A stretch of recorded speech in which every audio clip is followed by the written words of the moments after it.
Hey, hola a todos y todas. Hoy para su dosis diaria de literatura tenemos una aventura más de Sherlock Holmes. Comencemos. La Liga de los Pelirrojos. Había ido yo a visitar a mi amigo el señor Sherlock Holmes cierto día de otoño del año pasado, y me lo encontré muy enzarzado en conversación con un caballero anciano muy voluminoso, de cara rubicunda y cabellera de un subido color rojo. Iba yo a retirarme disculpándome por mi entremetimiento, pero Holmes me hizo entrar bruscamente de un tirón y cerró la puerta a mis espaldas. Mi querido Watson, ¿no podía usted venir en mejor momento?, me dijo con expresión cordial. Creí que estaba usted ocupado. Lo estoy, y muchísimo. Entonces puedo esperar en la habitación de al lado. De ninguna manera. Señor Wilson, este caballero ha sido compañero y colaborador mío en muchos de los casos que mayor éxito tuvieron, y no me cabe la menor duda de que también en el de usted me será de la mayor utilidad. El voluminoso caballero hizo mención de ponerse en pie y me saludó con una inclinación de cabeza, que acompañó de una rápida mirada interrogadora de sus ojillos, medio hundidos en círculos de grasa. «Tome asiento en el canapé», dijo Holmes, dejándose caer otra vez en su sillón y juntando las yemas de los dedos, como era costumbre suya cuando se hallaba de humor reflexivo. «De sobra sé, mi querido Watson, que usted participa de mi afición a todo lo que es raro y se sale de los convencionalismos y de la monótona rutina de la vida cotidiana. Usted ha demostrado el deleite que eso le produce, como el entusiasmo que le ha impulsado a escribir la crónica de tantas de mis aventurillas, procurando embellecerlas hasta cierto punto, si usted me permite la frase. Desde luego, los casos suyos despertaron en mí el más vivo interés, le contesté. Recordará usted que hace unos días, antes que nos lanzásemos a abordar el sencillo problema que nos presentaba la señorita Mary Sutherland, le hice la observación de que los efectos raros y las combinaciones extraordinarias debíamos buscarlas en la vida misma, que resulta siempre de una osadía infinitamente mayor que cualquier esfuerzo de la imaginación. Sí, y yo me permití ponerlo en duda.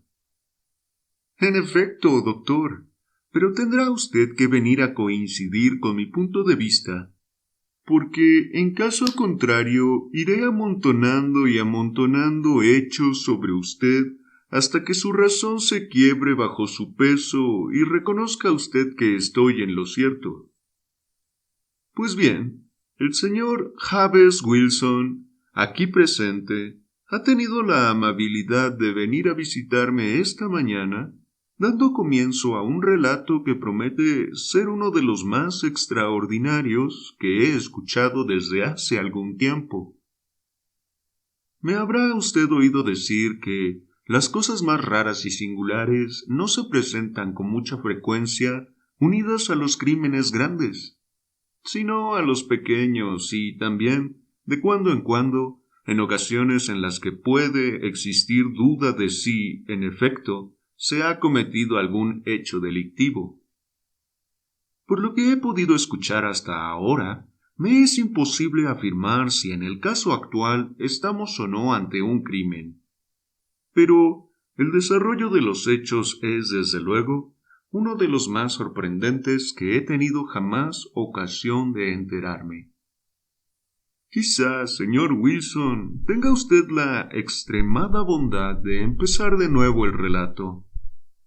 No se lo pido únicamente porque mi amigo el doctor Watson no ha escuchado la parte inicial, sino también porque la índole especial de la historia despierta en mí el vivo deseo de oír de labios de usted todos los detalles posibles.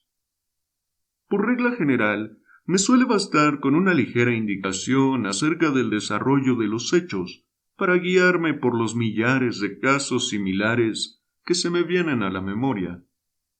Me veo obligado a confesar que, en el caso actual, y según yo creo firmemente, los hechos son únicos. El voluminoso cliente enarcó el pecho, como si aquello le enorgulleciera un poco, y sacó del bolsillo interior de su gabán un periódico sucio y arrugado.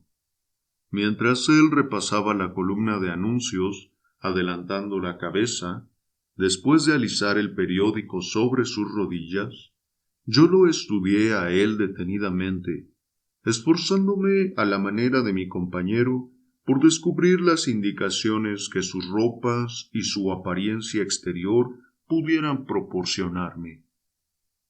No saqué, sin embargo, mucho de aquel examen. A juzgar por todas las señales, nuestro visitante era un comerciante inglés de tipo corriente, obeso, solemne y de lenta comprensión. Vestía unos pantalones abolsados de tela de pastor a cuadros grises, una levita negra y no demasiado limpia, desabrochada delante, chaleco gris amarillento con albertina de pesado metal, de la que colgaba para adorno un trozo también de metal, cuadrado y agujereado. A su lado, sobre una silla, había un raído sombrero de copa y un gabán marrón descolorido, con el arrugado cuello de terciopelo.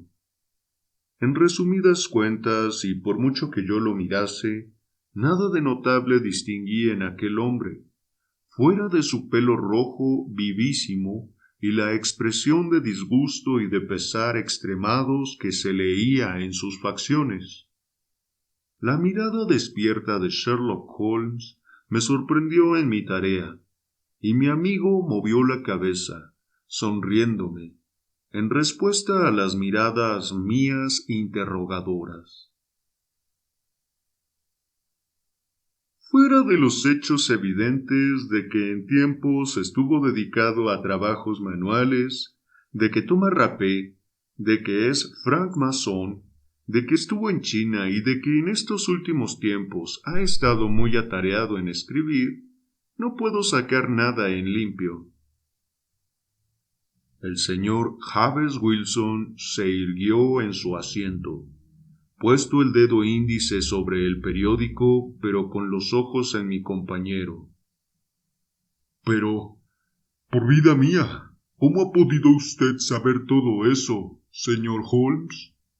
¿Cómo averiguó, por ejemplo, que yo he realizado trabajos manuales? Todo lo que ha dicho es tan verdad como el Evangelio. Y empecé mi carrera como carpintero de un barco. Por sus manos, señor. La derecha es un número mayor de medida que su mano izquierda.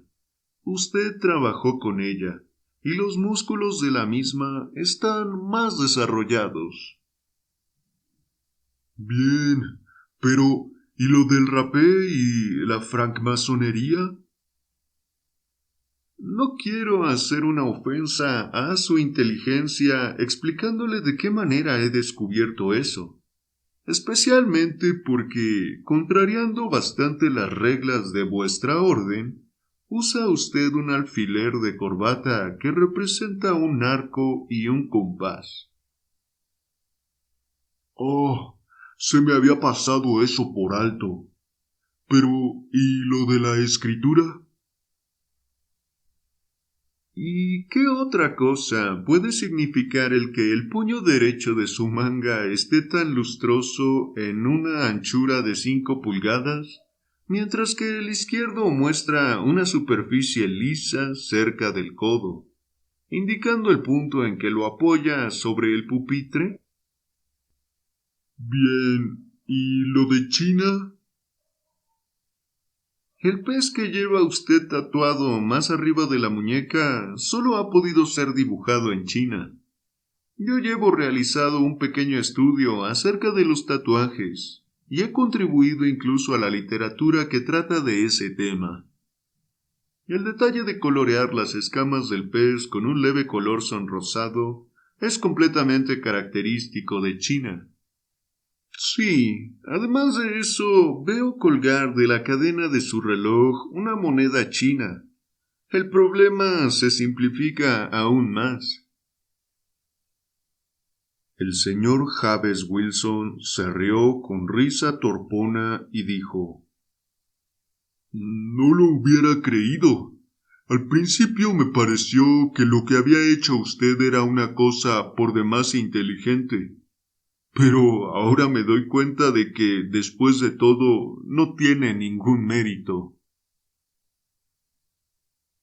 Comienzo a creer, Watson, dijo Holmes, que es un error de parte mía el dar explicaciones.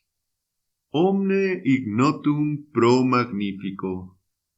Como no ignora usted, y si yo sigo siendo tan ingenuo, mi pobre celebridad, mucha o poca, va a naufragar. ¿Puede enseñarme usted ese anuncio, señor Wilson? Sí, ya lo encontré,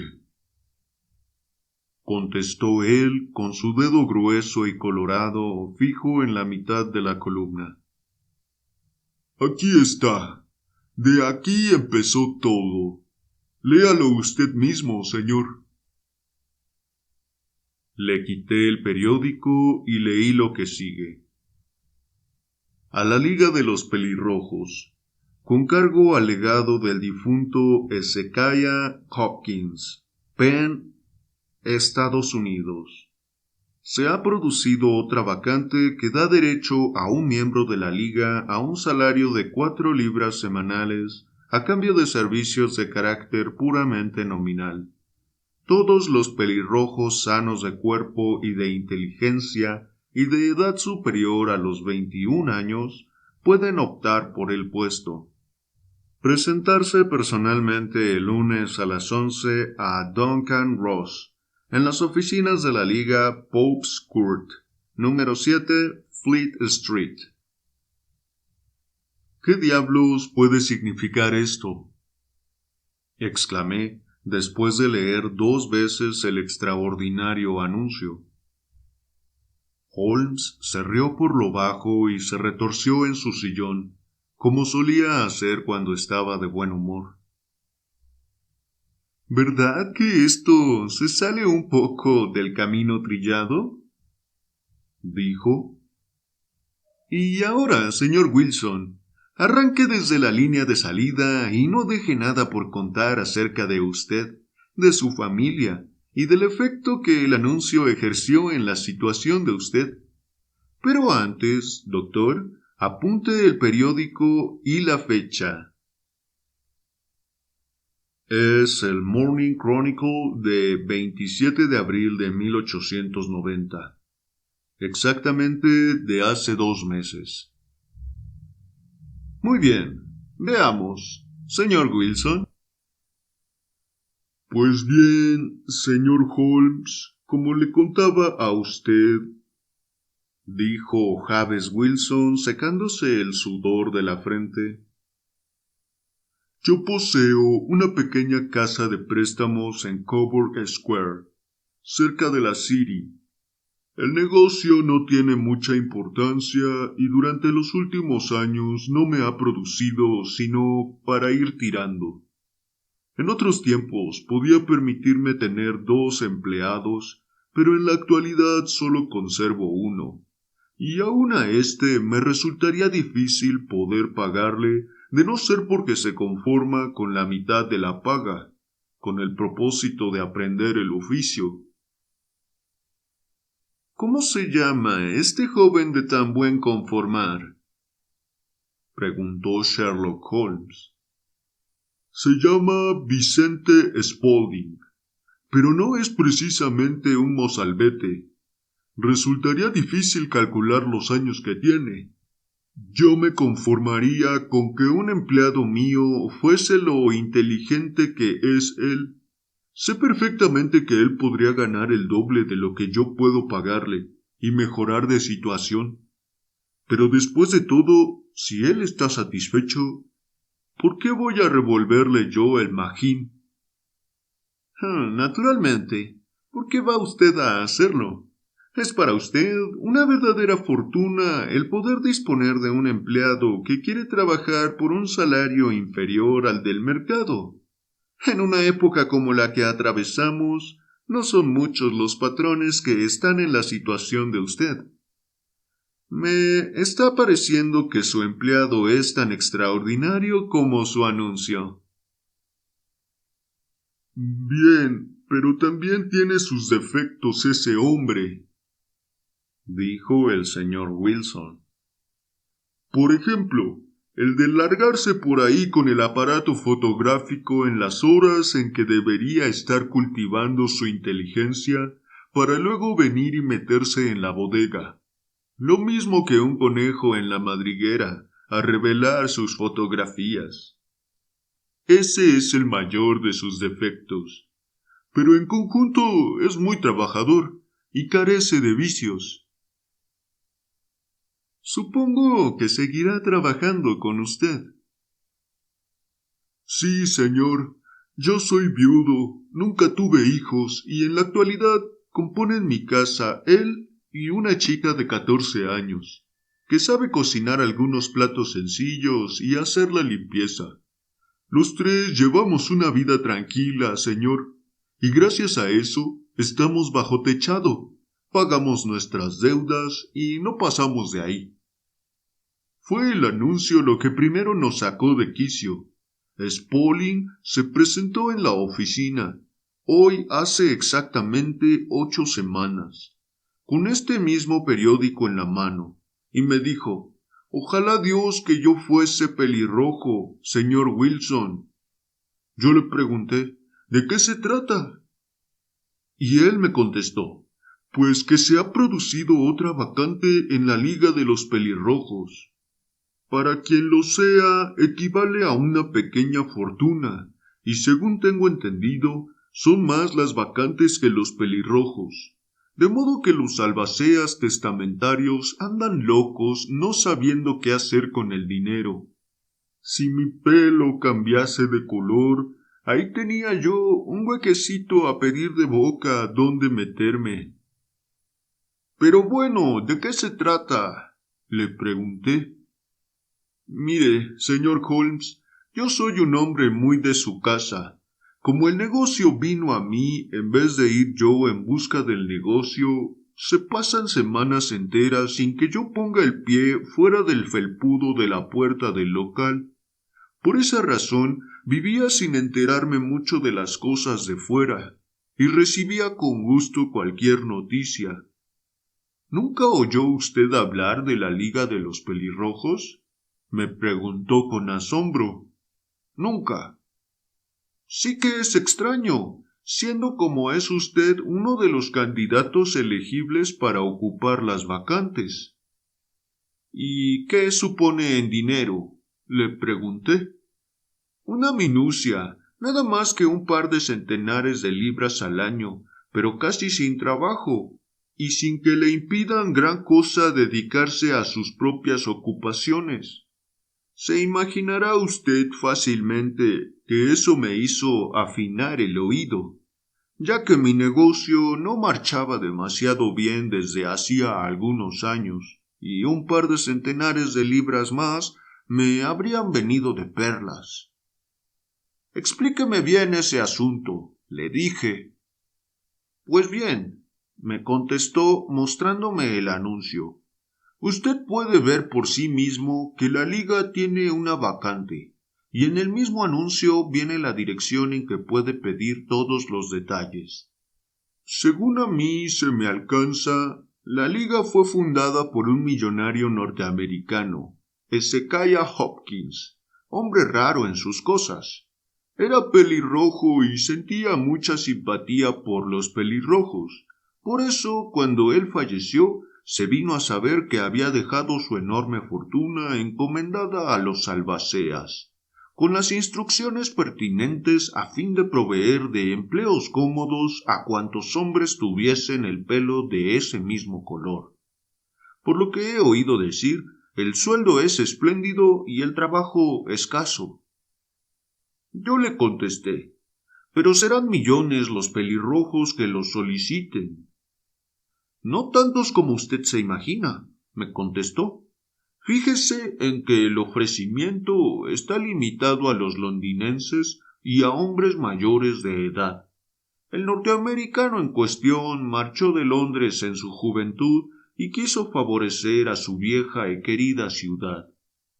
Me han dicho además que es inútil solicitar la vacante cuando se tiene el pelo de un rojo claro o de un rojo oscuro. El único que vale es el color rojo auténtico, vivo, llameante, rabioso.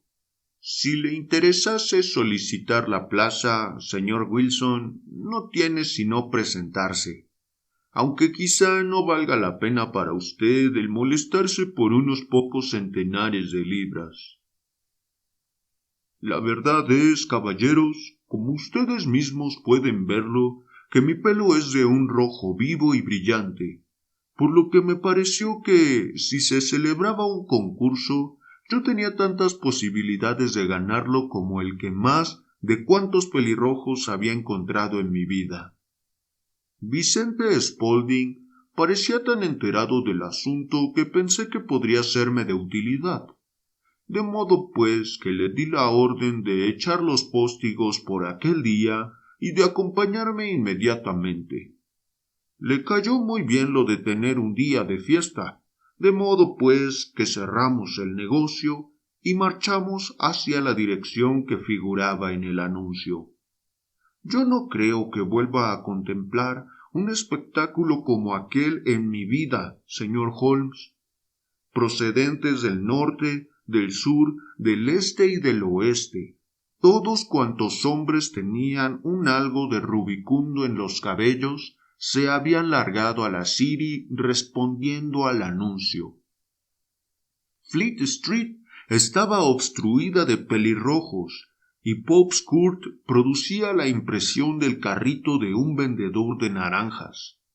Jamás pensé que pudieran ser tantos en el país como los que se congregaron por un solo anuncio.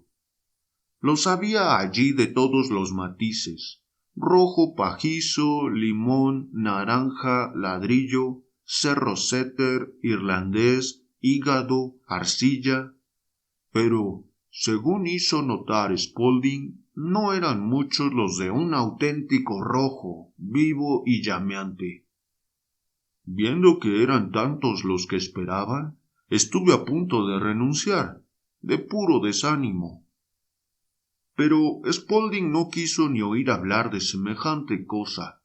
Yo no sé cómo se las arregló, pero el caso es que, a fuerza de empujar a éste, apartar al otro y chocar con el de más allá, me hizo cruzar por entre aquella multitud, llevándome hasta la escalera que conducía a las oficinas. Fue la suya una experiencia divertidísima, comentó Holmes mientras su cliente se callaba y refrescaba su memoria con un pellizco de rapé.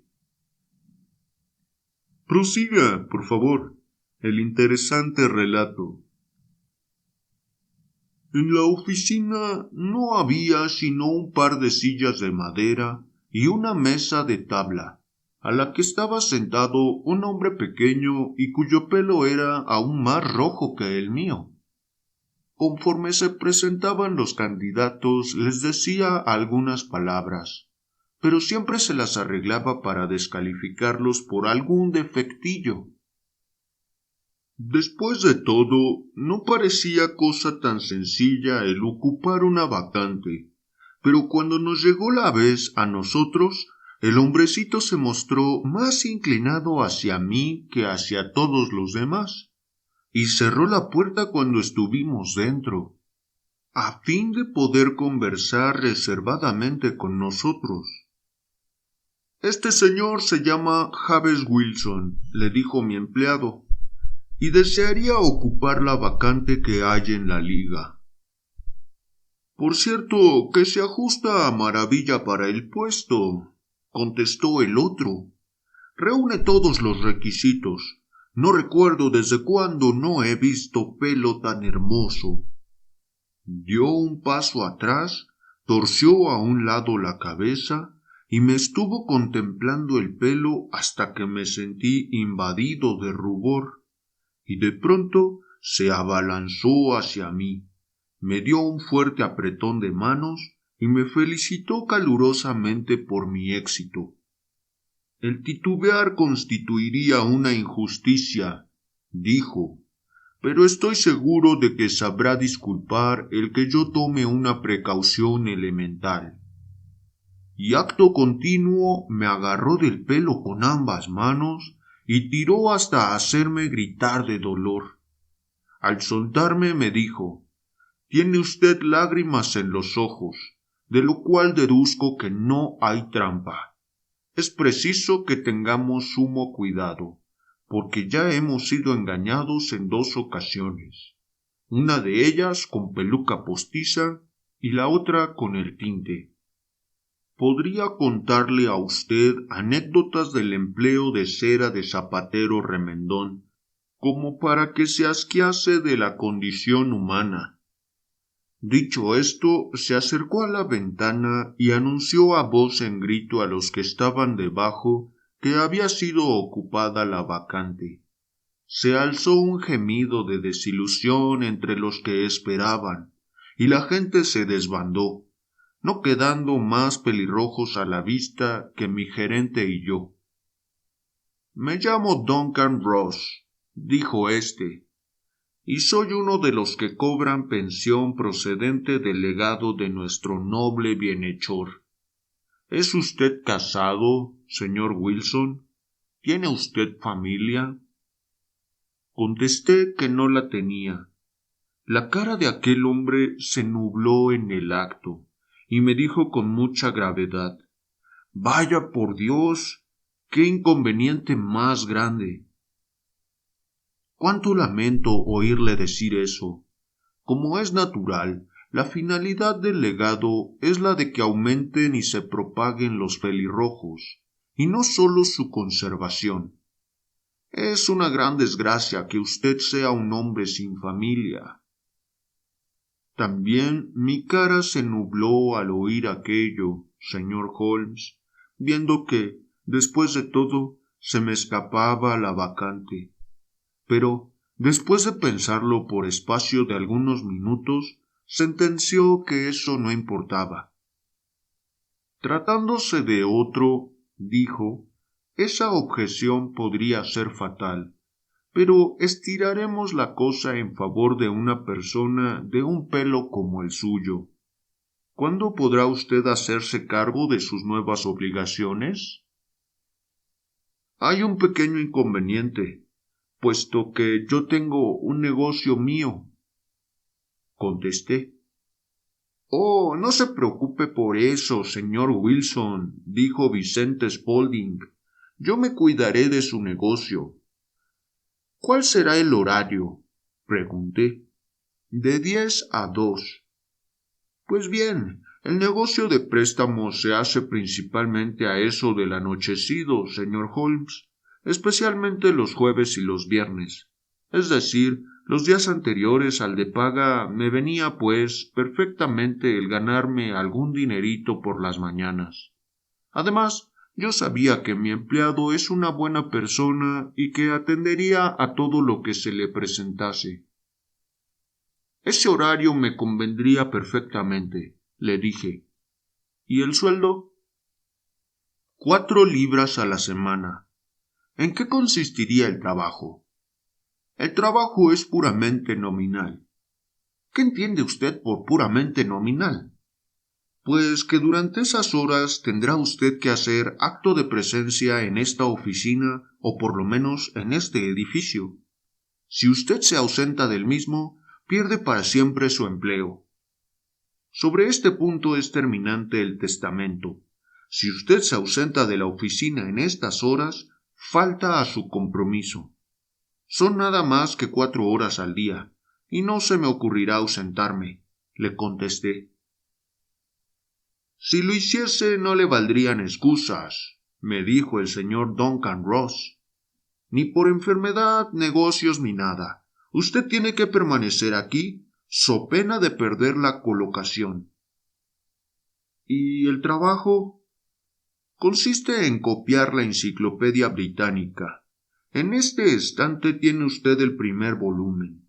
Usted tiene que procurarse tinta, plumas y papel secante, pero nosotros le suministraremos esta mesa y esta silla. ¿Puede usted empezar mañana? Desde luego que sí, contesté. Entonces, señor James Wilson, adiós, y permítame felicitarle una vez más por el importante empleo que ha tenido usted la buena suerte de conseguir. Se despidió de mí con una reverencia, indicándome que podía retirarme, y yo me volví a casa con mi empleado sin saber casi qué decir ni qué hacer, de tan satisfecho como estaba con mi buena suerte. Pues bien, me pasé el día dando vueltas en mi cabeza al asunto, y para cuando llegó la noche volví a sentirme abatido, porque estaba completamente convencido de que todo aquello no era sino una broma o una superchería, aunque no acertaba a imaginarme qué finalidad podían proponerse. Parecía completamente imposible que hubiese nadie capaz de hacer un testamento semejante y de pagar un sueldo como aquel por un trabajo tan sencillo como el de copiar la Enciclopedia Británica. Vicente Spaulding hizo todo cuanto le fue posible por darme ánimos, pero a la hora de acostarme había yo acabado por desechar del todo la idea. Sin embargo, cuando llegó la mañana, resolví ver en qué quedaba aquello. Compré un frasco de tinta de apenique, me proveí de una pluma de escribir y de 7 pliegos de papel de oficio, y me puse en camino para Pope's Court. Con gran sorpresa y satisfacción mía, encontré las cosas todo lo bien que podían estar. La mesa estaba a punto y el señor Duncan Ross presente para cerciorarse de que yo me ponía a trabajar. Me señaló para empezar la letra A y luego se retiró, pero de cuando en cuando aparecía por allí para comprobar que yo seguía en mi sitio. A las 2 me despidió. Me felicitó por la cantidad de trabajo que había hecho y cerró la puerta del despacho después de salir yo. Un día tras otro, las cosas siguieron de la misma forma, y el gerente se presentó el sábado poniéndome encima de la mesa 4 soberanos de oro en pago del trabajo que yo había realizado durante la semana. Lo mismo ocurrió la semana siguiente y la otra. Me presenté todas las mañanas a las 10 y me ausenté a las 2. Poco a poco el señor Duncan Ross se limitó a venir una vez durante la mañana y al cabo de un tiempo dejó de venir del todo. Como es natural, yo no me atreví a pesar de eso a ausentarme de la oficina un solo momento, porque no tenía la seguridad de que él no iba a presentarse, y el empleo era tan bueno y me venía tan bien que no me arriesgaba a perderlo. Transcurrieron de idéntica manera 8 semanas, durante las cuales yo escribí lo referente a los abades, arqueros, armaduras, arquitectura y ática, empezando de llegar a fuerza de diligencia muy pronto a la B.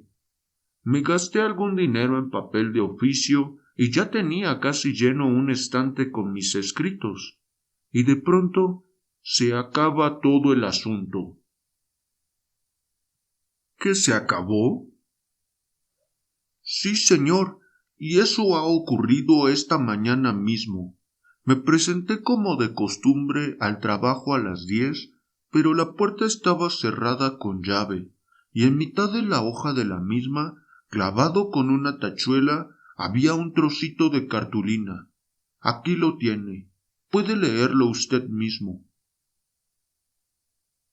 Nos mostró un trozo de cartulina blanca, más o menos del tamaño de un papel de cartas, que decía lo siguiente: ha quedado disuelta la Liga de los Pelirrojos, 9 de octubre de 1890.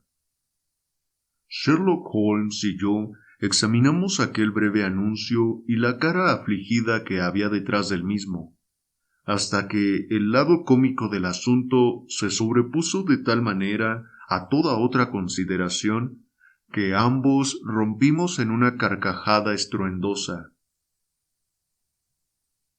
«Yo no veo que la cosa tenga nada de divertida», exclamó nuestro cliente sonrojándose hasta la raíz de sus rojos cabellos. «Si no pueden ustedes hacer en favor mío otra cosa que reírse, me dirigiré a otra parte». «No, no», le contestó Holmes, empujándolo hacia el sillón del que había empezado a levantarse.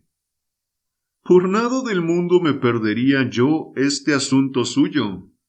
Se sale tanto de la rutina que resulta un descanso. Pero no se me ofenda si le digo que hay en el mismo algo de divertido. Vamos a ver, ¿qué pasos dio usted al encontrarse con ese letrero en la puerta?» «Me dejó de una pieza, señor. No sabía qué hacer. Entré en las oficinas de al lado, pero nadie sabía nada.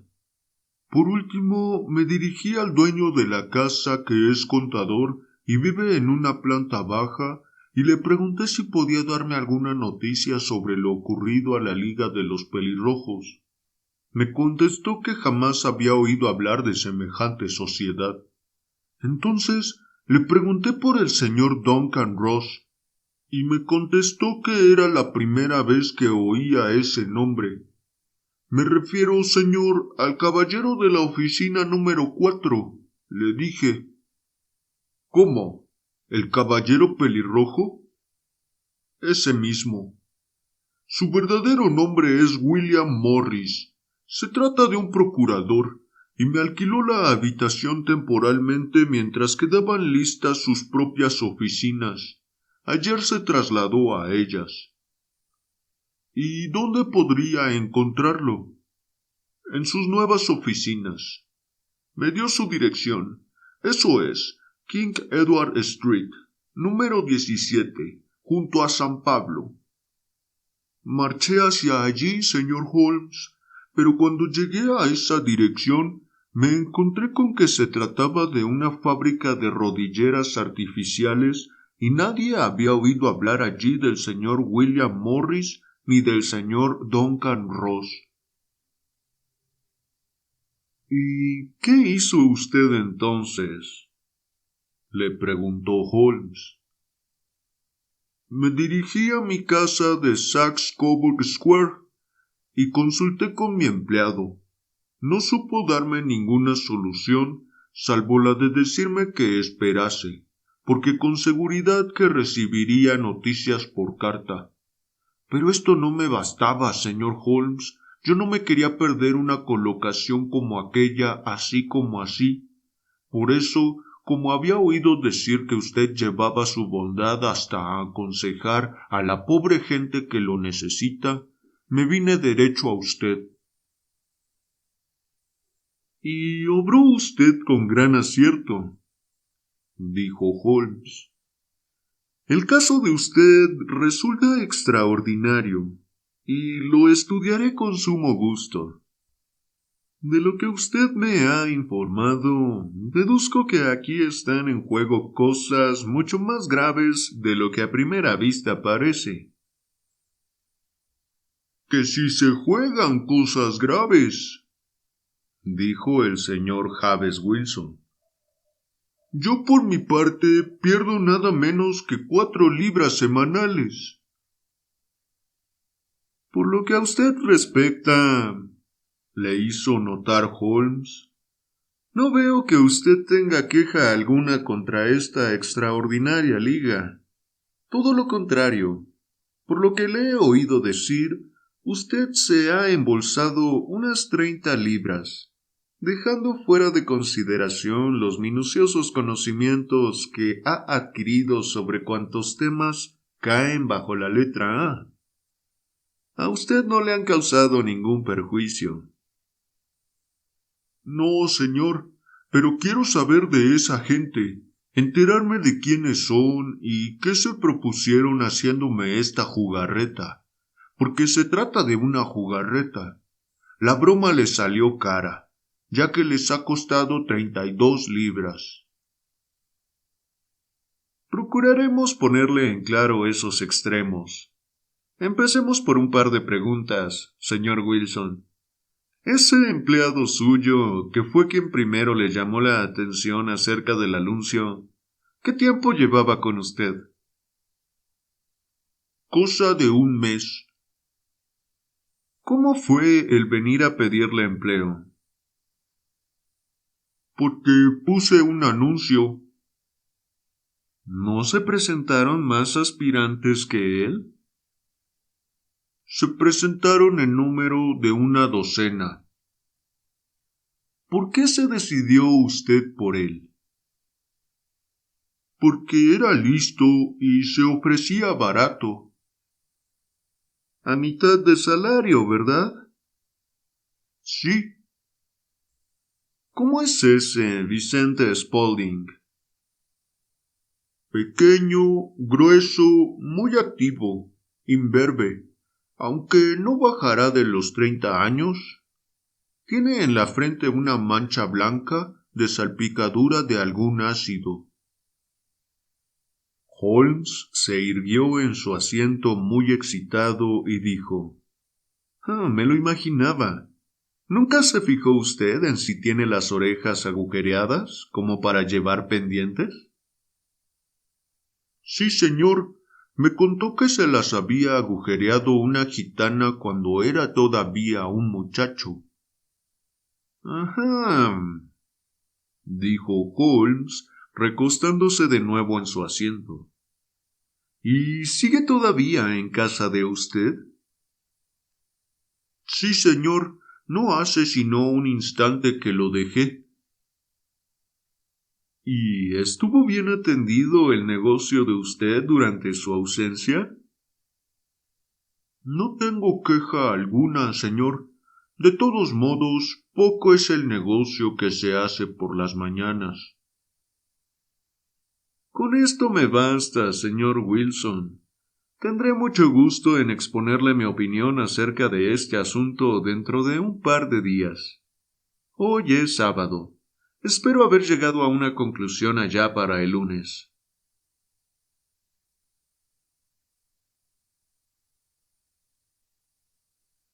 Veamos, Watson, me dijo Holmes, una vez que se hubo marchado nuestro visitante.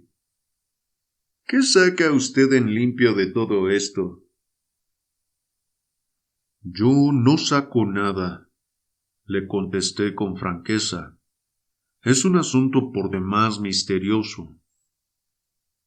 Por regla general, me dijo Holmes, cuanto más estrambótica es una cosa, menos misteriosa suele resultar.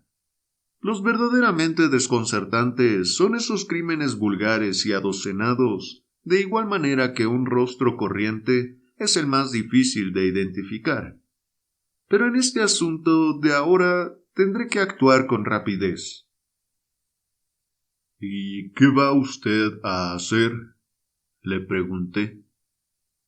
Fumar, me respondió. Es asunto que me llevará sus 3 buenas pipas. Y yo le pido a usted que no me dirija la palabra durante 50 minutos. Sherlock Holmes se hizo un ovillo en su sillón, levantando las rodillas hasta tocar su nariz aguileña, y de ese modo permaneció con los ojos cerrados y la negra pipa de arcilla apuntando fuera, igual que el pico de algún extraordinario pajarraco. Yo había llegado a la conclusión de que se había dormido, y yo mismo estaba cabeceando. Pero Holmes saltó de pronto de su asiento con el gesto de un hombre que ha tomado una resolución y dejó la pipa encima de la repisa de la chimenea diciendo: «Esta tarde toca Sarasate en St. James Hall. ¿Qué opina usted, Watson? ¿Pueden sus enfermos prescindir de usted durante algunas horas?» «Hoy no tengo nada que hacer. Mi clientela no me acapara nunca mucho». «En ese caso, póngase el sombrero y acompáñeme. Pasaré primero por la City y por el camino podemos almorzar alguna cosa. Me he fijado en que el programa incluye mucha música alemana que resulta más de mi gusto que la italiana y la francesa. Es música introspectiva, y yo quiero hacer un examen de conciencia. Vamos». Hasta Aldersgate hicimos el viaje en el ferrocarril subterráneo. Un corto paseo nos llevó hasta Saxe-Coburg Square, escenario del extraño relato que habíamos escuchado por la mañana. Era esta una placita ahogada, pequeña, de quiero y no puedo, en la que 4 hileras de desaseadas casas de ladrillo de 2 pisos miraban a un pequeño cercado de verjas, dentro del cual una raquítica cespedera y unas pocas matas de ajado laurel luchaban valerosamente contra una atmósfera cargada de humo y adversa. 3 bolas doradas y un rótulo marrón con el nombre Javes Wilson en letras blancas, en una casa que hacía esquina, servían de anuncio al local en que nuestro pelirrojo cliente realizaba sus transacciones. Sherlock Holmes se detuvo delante del mismo, ladeó la cabeza y lo examinó detenidamente con ojos que brillaban entre sus encogidos párpados. Después caminó despacio calle arriba y luego calle abajo hasta la esquina, siempre con la vista clavada en los edificios. Regresó por último hasta la casa del prestamista y después de golpear con fuerza 2 o 3 veces en el suelo con el bastón, se acercó a la puerta y llamó. Abrió en el acto un joven de aspecto despierto, bien afeitado, y le invitó a entrar. «No, gracias. Quería solo preguntar por dónde se va a Strand», dijo Holmes. «3 a la derecha, y luego 4 a la izquierda», contestó el empleado apresurándose a cerrar. «He ahí un individuo listo», comentó Holmes cuando nos alejábamos. «En mi opinión, es el cuarto en listeza de Londres, y en cuanto a audacia, quizá pueda aspirar a ocupar el 3er lugar. He tenido antes de ahora ocasión de intervenir en asuntos relacionados con él». «Es evidente», dije yo, «que el empleado del señor Wilson entre por mucho en este misterio de la Liga de los Pelirrojos.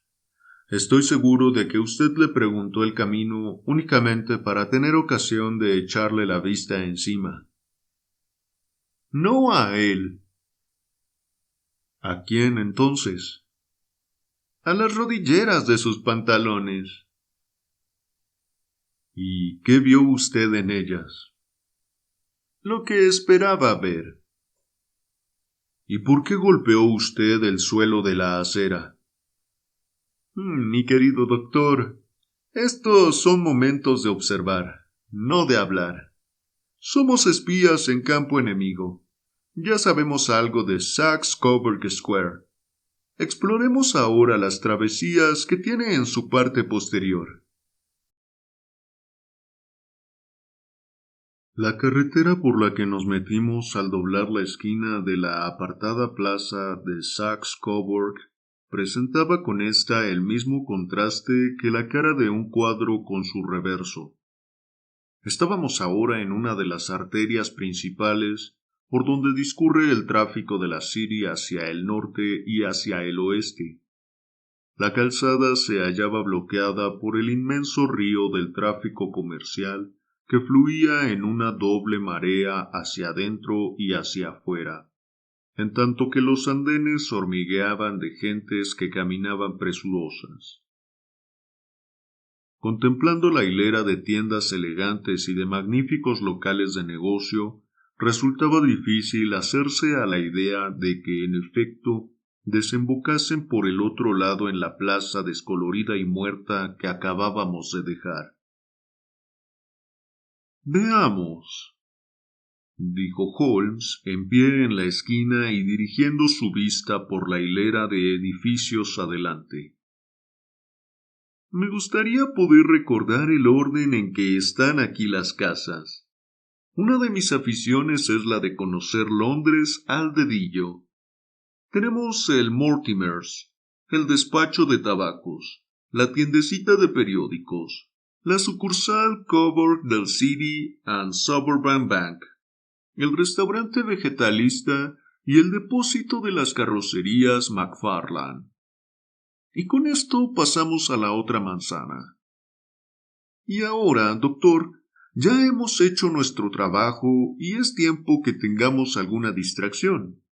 Un bocadillo, una taza de té y acto seguido a los dominios del violín, donde todo es dulzura, delicadeza y armonía, y donde no existen clientes pelirrojos que nos molesten con sus rompecabezas. Era mi amigo un músico entusiasta que no se limitaba a su gran destreza de ejecutante, sino que escribía composiciones de verdadero mérito. Permaneció toda la tarde sentado en su butaca, sumido en la felicidad más completa. De cuando en cuando marcaba gentilmente con el dedo el compás de la música, mientras que su rostro de dulce sonrisa y sus ojos ensoñadores se parecían tan poco a los de Holmes el sabueso, a los de Holmes el perseguidor implacable, agudo, ágil de criminales, como es posible concebir. Los dos aspectos de su singular temperamento se afirmaban alternativamente, y su extremada exactitud y astucia representaban, según yo pensé muchas veces, la reacción contra el humor poético y contemplativo que, en ocasiones, se sobreponía dentro de él. Ese vaivén de su temperamento lo hacía pasar desde la más extrema languidez a una devoradora energía, y según yo tuve oportunidad de saberlo bien, no se mostraba nunca tan verdaderamente formidable como cuando se había pasado días enteros descansando ociosamente en su sillón, entregado a sus improvisaciones y a sus libros de letra gótica. Era entonces cuando le acometía de súbito el anhelo vehemente de la casa, y cuando su brillante facultad de razonar se elevaba hasta el nivel de la intuición, llegando al punto de que quienes no estaban familiarizados con sus métodos le mirasen de soslayo, como a persona cuyo saber no era el mismo de los demás mortales.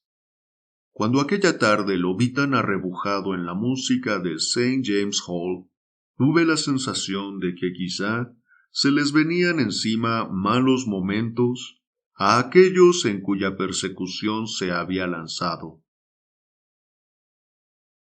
«Seguramente que querrá usted ir a su casa, doctor», me dijo cuando salíamos. «Sí, no estaría de más. Y yo tengo ciertos asuntos que me llevarán varias horas. Este de la plaza de Coburg es cosa grave». «¿Cosa grave? ¿Por qué?» «Está preparándose un gran crimen. Tengo toda clase de razones para creer que llegaremos a tiempo de evitarlo. Pero el ser hoy sábado complica bastante las cosas. Esta noche lo necesitaré a usted. ¿A qué hora? Con que venga a las 10 será suficiente. Estaré a las 10 en Baker Street. Perfectamente. Oiga, doctor, échese el revólver al bolsillo, porque quizá la cosa sea peligrosa. Me saludó con un vaivén de la mano, giró sobre sus tacones y desapareció instantáneamente entre la multitud. Yo no me tengo por más torpe que mis convecinos, pero siempre que tenía que tratar con Sherlock Holmes me sentía como atenazado por mi propia estupidez. En este caso de ahora yo había oído todo lo que él había oído, había visto todo lo que él había visto, y sin embargo era evidente, a juzgar por sus palabras, que él veía con claridad no solamente lo que había ocurrido, sino también lo que estaba a punto de ocurrir. Mientras que a mí se me presentaba todavía todo el asunto como grotesco y confuso. Mientras iba en coche hasta mi casa de Kensington, medité sobre todo lo ocurrido, desde el extraordinario relato del pelirrojo copista de la enciclopedia hasta la visita a Saxe-Coburg Square, y las frases ominosas con que Holmes se había despedido de mí. ¿Qué expedición nocturna era aquella y por qué razón tenía yo que ir armado? ¿A dónde iríamos? ¿Y qué era lo que teníamos que hacer? Holmes me había insinuado que el empleado barbilampiño del prestamista era un hombre temible, un hombre que quizá estaba desarrollando un juego de gran alcance. Intenté desenredar el enigma, pero renuncié a ello con desesperanza, dejando de lado el asunto hasta que la noche me trajese una explicación.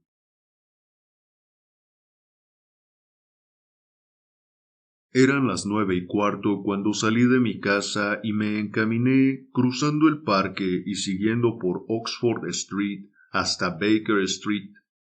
Había parados delante de la puerta 2 coches Hanso, y al entrar en el vestíbulo oí ruido de voces en el piso superior.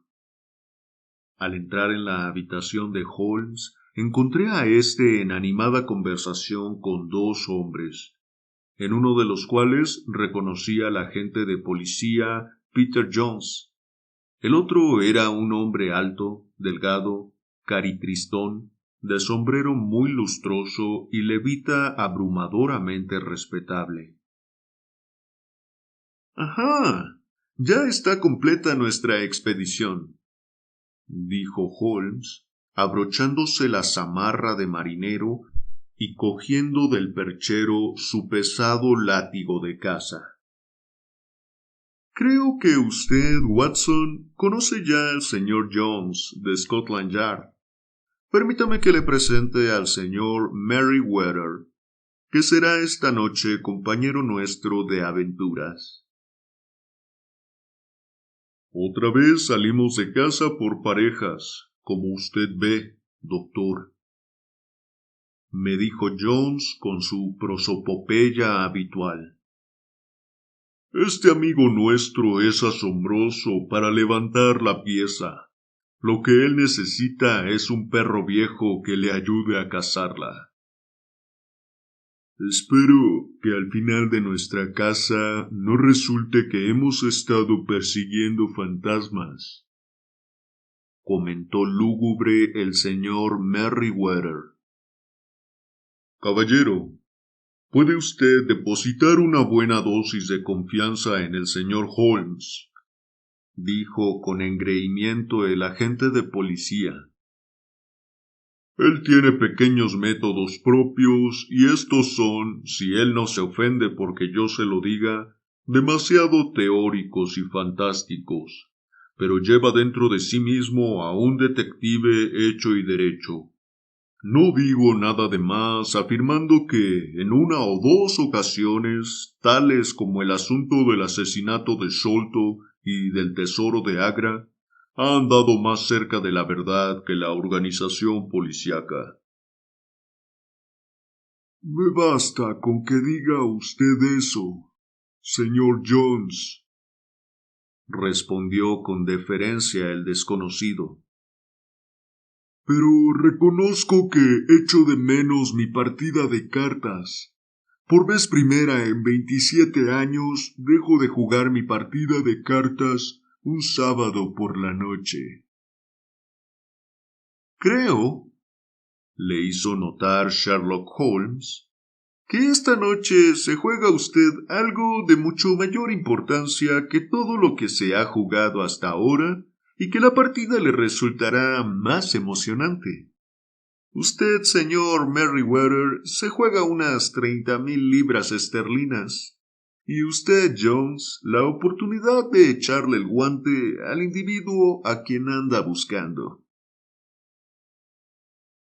A John Clay, asesino, ladrón, quebrado fraudulento y falsificador. Se trata de un individuo joven, señor Merriweather, pero marcha a la cabeza de su profesión, y preferiría esposarlo a él mejor que a ningún otro de los criminales de Londres. Este John Clay es hombre extraordinario. Su abuelo era duque de sangre real, y el nieto cursó estudios en Eton y en Oxford. Su cerebro funciona con tanta destreza como sus manos, y aunque encontramos rastros suyos a la vuelta de cada esquina, jamás sabemos dónde dar con él. Esta semana violenta una casa en Escocia y a la siguiente va y viene por Cornwall, recogiendo fondos para construir un orfanato. Llevo persiguiéndolo varios años, y nunca pude ponerle los ojos encima. Espero tener el gusto de presentárselo esta noche. También yo he tenido mis más y mis menos con el señor John Clay, y estoy de acuerdo con usted en que va a la cabeza de su profesión. Pero son ya las 10 bien pasadas, y es hora de que nos pongamos en camino. Si ustedes suben en el primer coche, Watson y yo los seguiremos en el segundo. Sherlock Holmes no se mostró muy comunicativo durante nuestro largo trayecto en coche, y se arrellanó en su asiento tarareando melodías que había oído aquella tarde. Avanzamos traqueteando por un laberinto inacabable de calles alumbradas con gas, y desembocamos por fin en Farringdon Street.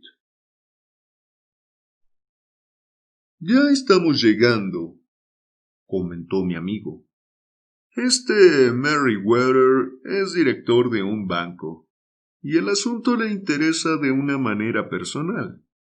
Me pareció asimismo bien el que nos acompañase Jones. No es mala persona, aunque en su profesión resulte un imbécil perfecto. Posee una positiva buena cualidad. Es valiente como un bulldog y tan tenaz como una langosta cuando cierra sus garras sobre alguien. Ya hemos llegado y nos esperan. Estábamos en la misma concurrida arteria que habíamos visitado por la mañana. Despedimos a nuestros coches y, guiados por el señor Merriweather, nos metimos por un estrecho pasaje y cruzamos una puerta lateral que se abrió al llegar nosotros. Al otro lado había un corto pasillo que terminaba en una pesadísima puerta de hierro. También ésta se abrió, dejándonos pasar a una escalera de piedra y en curva que terminaba en otra formidable puerta. El señor Merriweather se detuvo para encender una linterna y luego nos condujo por un corredor oscuro y que olía a tierra. Luego, después de abrir una tercera puerta, desembocamos en una inmensa bóveda o bodega en que había amontonadas por todo su alrededor jaulas de embalaje con cajas macizas dentro. Desde arriba no resulta usted muy vulnerable, hizo notar Holmes, manteniendo en alto la linterna y revisándolo todo con la mirada. Ni desde abajo, dijo el señor Merriweather, golpeando con su bastón en las losas con que estaba empedrado el suelo. Por vida mía, esto suena a hueco, exclamó, alzando sorprendido la vista. Me veo obligado a pedir a usted que permanezca un poco más tranquilo, le dijo con severidad Holmes. Acaba usted de poner en peligro todo el éxito de la expedición. ¿Puedo pedirle que tenga la bondad de sentarse encima de una de estas cajas, sin intervenir en nada?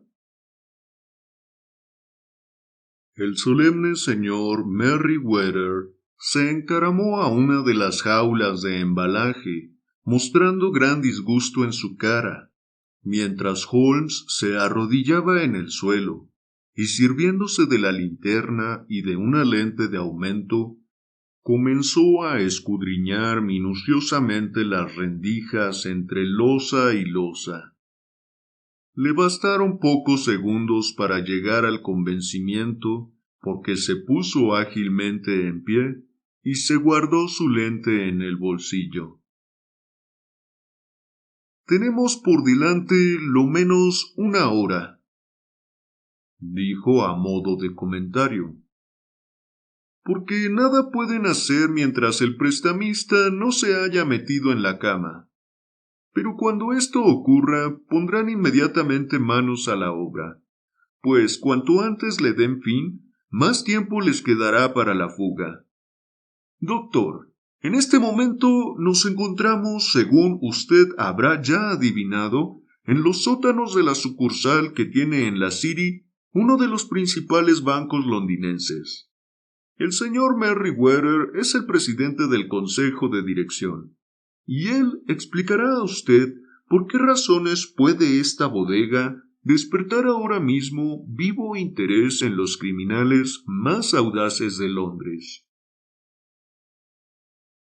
Se trata del oro francés que aquí tenemos, cuchicheó el director.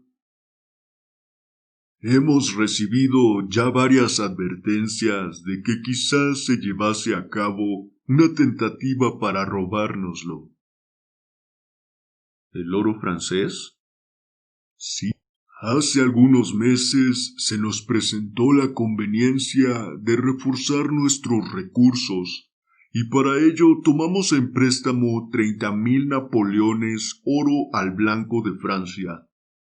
Ha recorrido la noticia de que no habíamos tenido necesidad de desempaquetar el dinero, y que éste se encuentra aún en nuestra bodega. Esta jaula sobre la que estoy sentado encierra 2,000 napoleones empaquetados entre capas superpuestas de plomo. En este momento, nuestras reservas en oro son mucho más elevadas de lo que es corriente guardar en una sucursal. Y el consejo de dirección tenía sus recelos por este motivo. Recelos que estaban muy justificados, hizo notar Holmes. Es hora ya de que pongamos en marcha nuestros pequeños planes. Calculo que de aquí a una hora las cosas habrán hecho crisis. Para empezar, señor Merriweather, es preciso que corra la pantalla de esta linterna sorda. ¿Y vamos a permanecer en la oscuridad? Eso me temo. Traje conmigo un juego de cartas, pensando que, en fin de cuentas, siendo como somos una partica red, quizá no se quedará usted sin echar su partidita habitual. Pero, según he observado, los preparativos del enemigo se hallan tan avanzados que no podemos correr el riesgo de tener luz encendida. Y antes que nada, tenemos que tomar posiciones. Esta gente es temeraria, y aunque los situaremos en desventaja, podrían causarnos daño si nos andamos con cuidado. Yo me situaré detrás de esta jaula, y ustedes escóndanse detrás de aquellas. Cuando yo los enfoque con una luz, ustedes los cercan rápidamente.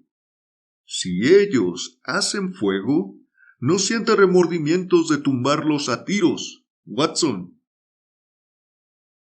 Coloqué mi revólver con el gatillo levantado sobre la caja de madera detrás de la cual estaba yo parapetado. Holmes corrió la cortina delantera de su linterna y nos dejó sumidos en negra oscuridad. En la oscuridad más absoluta en que yo me encontré hasta entonces. El olor del metal caliente seguía atestiguándonos que la luz estaba encendida, pronta a brillar instantáneamente. Aquellas súbitas tinieblas y el aire frío y húmedo de la bodega ejercieron una impresión deprimente y amortiguadora sobre mis nervios, tensos por la más viva expectación. Solo les queda un camino para la retirada, cuchicheó Holmes. El de volver a la casa y salir a Saxe Coburg Square. Habrá usted hecho ya lo que pedí, ¿verdad? Un inspector y 2 funcionarios esperan en la puerta delantera. Entonces les hemos tapado todos los agujeros. Silencio, pues, y a esperar. Qué larguísimo resultó aquello. Comparando notas más tarde, resulta que la espera fue de 1 hora y cuarto. Pero yo tuve la sensación de que había transcurrido la noche y que debía de estar alboreando por encima de nuestras cabezas. Tenía los miembros entumecidos y cansados, porque no me atrevía a cambiar de postura. Pero mis nervios habían alcanzado el más alto punto de tensión y mi oído se había agudizado hasta el punto de que no sólo escuchaba la suave respiración de mis compañeros, sino que distinguía por su mayor volumen la inspiración del voluminoso Jones de la nota suspirante del director del banco. Desde donde yo estaba, podía mirar por encima del cajón hacia el piso de la bodega. Mis ojos percibieron de pronto el brillo de una luz. Empezó por ser nada más que una leve chispa en las losas del empedrado, y luego se alargó hasta convertirse en una línea amarilla.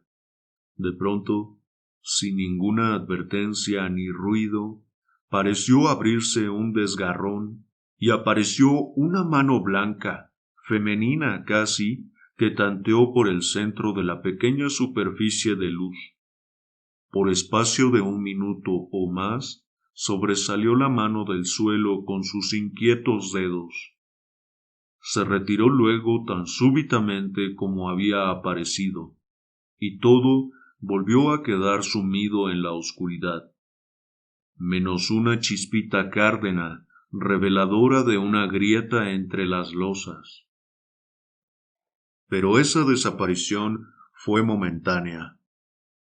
Una de las losas blancas y anchas giró sobre uno de sus lados, produciendo un ruido chirriante de desgarramiento, dejando abierto un hueco cuadrado, por el que se proyectó hacia afuera la luz de una linterna.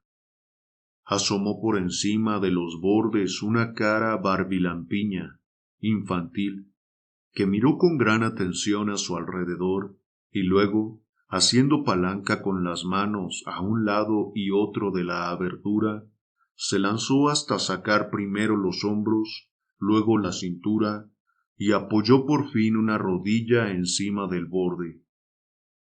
Un instante después, se irguió en pie a un costado del agujero, ayudando a subir a un compañero, delgado y pequeño como él, de cara pálida y una mata de pelo de un rojo vivo. «No hay nadie», cuchicheó. «¿Tienes el cortafrío y los talegos?» «Válgame Dios. ¡Salta, Archie! ¡Salta! Yo le haré frente». Sherlock Holmes había saltado de su escondite agarrando al intruso por el cuello de la ropa. El otro se zambulló en el agujero, y yo pude oír el desgarrón de sus faldones en los que Jones había hecho presa. Centelleó la luz en el cañón de un revólver, pero el látigo de caza de Holmes cayó sobre la muñeca del individuo y el arma fue a parar al suelo, produciendo un ruido metálico sobre las losas. «Es inútil, John Clay», le dijo Holmes sin alterarse. «No tiene usted la menor probabilidad a su favor». «Ya lo veo», contestó el otro con la mayor sangre fría. «Supongo que mi compañero está a salvo, aunque, por lo que veo, se han quedado ustedes con las colas de su chaqueta». «Le esperan 3 hombres a la puerta», le dijo Holmes. «Ah, ¿sí? Por lo visto no se le ha escapado a usted detalle. Le felicito». «Y yo a usted», le contestó Holmes. «Su idea de los pelirrojos tuvo gran novedad y eficacia». «Enseguida va usted a encontrarse con su compinche», dijo Jones. «Es más ágil que yo descolgándose por los agujeros. Alargue las manos mientras le coloco las pulseras». «Haga el favor de no tocarme con sus manos sucias», comentó el preso en el momento en que se oyó el cric de las esposas al cerrarse. «Quizá ignore que corre por mis venas sangre real. Tenga también la amabilidad de darme el tratamiento de señor y de pedirme las cosas, por favor». «Perfectamente», dijo Jones, abriendo los ojos y con una risita. «¿Se digna, señor, caminar escaleras arriba para que podamos llamar un coche y conducir a su Alteza hasta la comisaría?» «Así está mejor», contestó John Clay serenamente.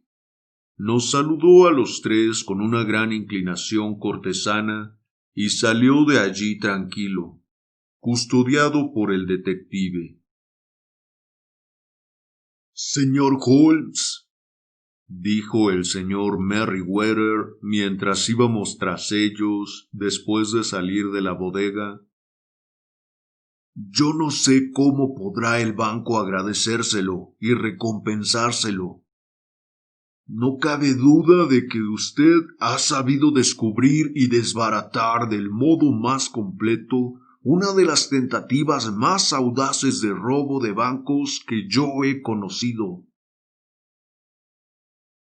«Tenía mis pequeñas cuentas que saldar con el señor John Clay», contestó Holmes. «El asunto me ha ocasionado algunos pequeños desembolsos que espero que el banco me reembolsará. Fuera de eso, estoy ampliamente recompensado con esta experiencia, que es en muchos aspectos única, y con haberme podido enterar del extraordinario relato de la Liga de los Pelirrojos».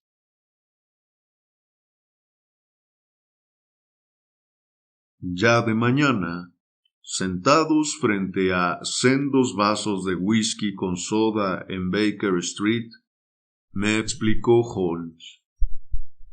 «Comprenda usted, Watson, resultaba evidente desde el principio que la única finalidad posible de ese fantástico negocio del anuncio de la Liga y del copiar de la enciclopedia tenía que ser el alejar durante un número determinado de horas todos los días a este prestamista, que tiene muy poco de listo. El medio fue muy raro, pero la verdad es que habría sido difícil inventar otro mejor. Con seguridad que fue el color del pelo de su cómplice lo que sugirió la idea al cerebro ingenioso de Clay. Las 4 libras semanales eran un espejuelo que forzosamente tenía que atraerlo. ¿Y qué suponía eso para ellos? ¿Que se jugaban en el asunto muchos millares? Insertan el anuncio. Uno de los granujas alquila temporalmente la oficina y el otro incita al prestamista a que se presente a solicitar el empleo, y entre los dos se las arreglan para conseguir que éste se ausente todos los días laborables. Desde que me enteré de que el empleado trabajaba a mitad de sueldo, vi con claridad que tenía algún motivo importante para ocupar aquel empleo. ¿Y cómo llegó usted a adivinar este motivo? Si en la casa hubiese habido mujeres, habría sospechado que se trataba de un vulgar enredo amoroso. Pero no había que pensar en ello. El negocio que el prestamista hacía era pequeño, y no había nada dentro de la casa que pudiera explicar una preparación tan complicada y un desembolso como el que estaban haciendo. Por consiguiente, era por fuerza algo que estaba fuera de la casa. ¿Qué podía hacer? Me dio que pensar la afición del empleado a la fotografía y el truco suyo de desaparecer en la bodega. La bodega. En ella estaba uno de los extremos de la complicada madeja. Pregunté detalles acerca del misterioso empleado, y me encontré con que tenía que habérmelas con uno de los criminales más calculadores y audaces de Londres. Este hombre estaba realizando en la bodega algún trabajo que le exigía varias horas todos los días, y esto por espacio de meses. ¿Qué puede ser? Volví a preguntarme. No me quedaba sino pensar que estaba abriendo un túnel que desembocaría en algún otro edificio. A ese punto había llegado cuando fui a visitar el lugar de la acción. Lo sorprendí a usted cuando golpeé el suelo con mi bastón. Lo que yo buscaba era descubrir si la bodega se extendía hacia la parte delantera o hacia la parte posterior. No daba a la parte delantera. Tiré entonces de la campanilla y acudió como yo esperaba el empleado. Él y yo hemos librado algunas escaramuzas, pero nunca nos habíamos visto. Apenas si me fijé en su cara.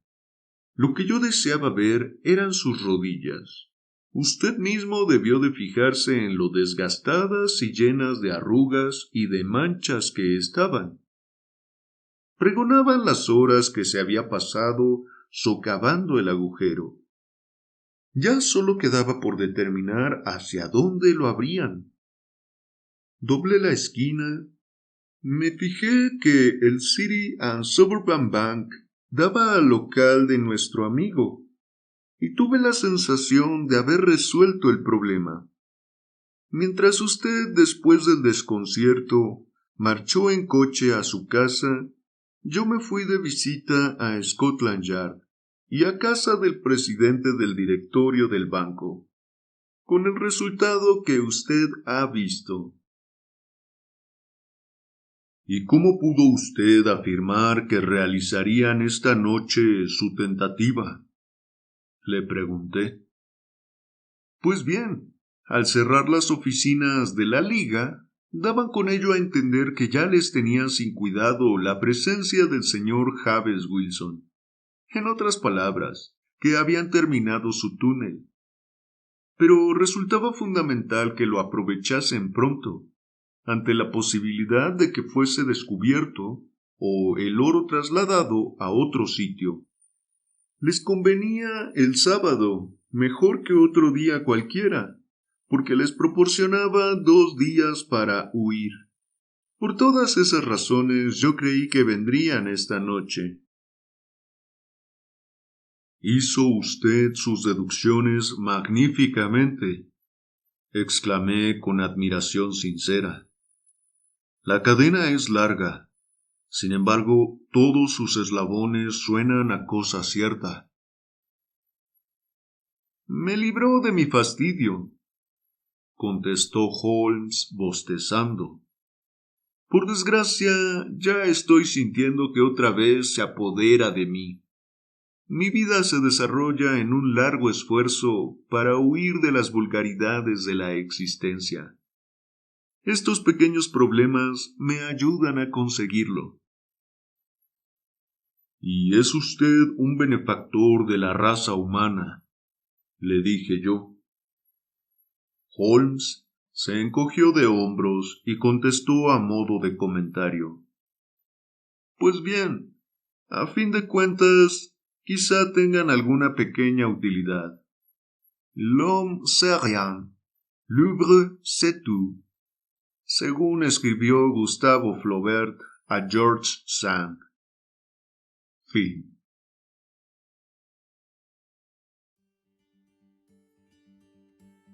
Bien, chicos, chicas, espero hayan disfrutado de esta segunda aventura de Sherlock Holmes. Cuéntenme en los comentarios qué les pareció, pónganme sus recomendaciones y consejos, y si disfrutaron del video, regálenme un like, suscríbanse y activen la campana para recibir las notificaciones de los próximos videos. Ha sido como siempre un placer leerles el día de hoy. Nos vemos.